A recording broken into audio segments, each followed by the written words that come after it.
Asia gelo tàu pa hi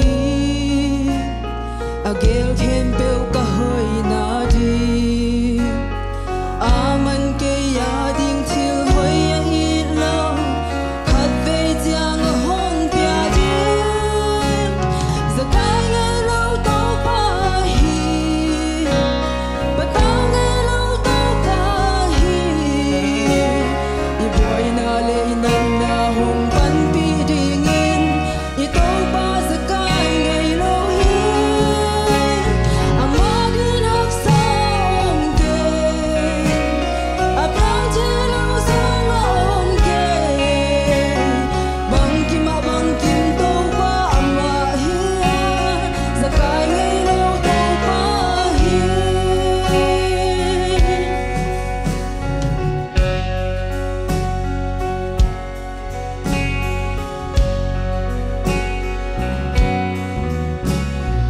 ya di nga poi mo bangin a hun hunin na hong pia di khat ve le lung lawin pataw ma len to pa in na hong pia di zakai ne lo to pa hi pataw ne lo to pa hi I boy na le nan na hong pan pi di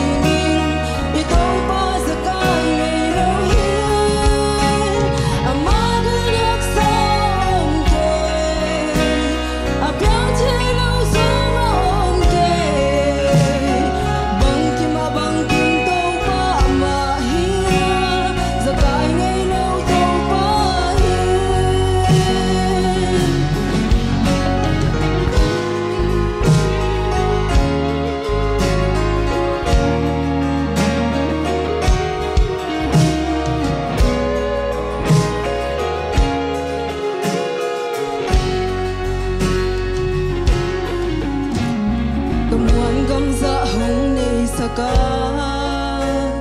kaguma za hong gum sakhi boy pi leng hong boy pi ding man sa ngak zo leng zakai ngei lo zakai lo to pa hi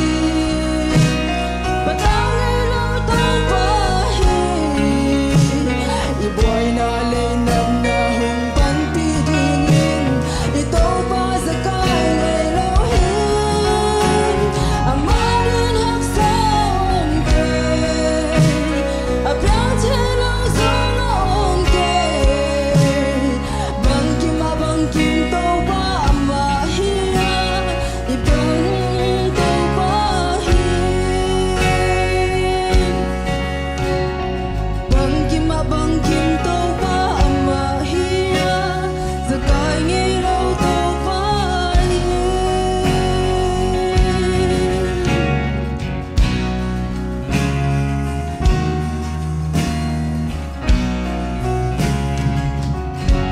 Biak jai sumin chana nga ta he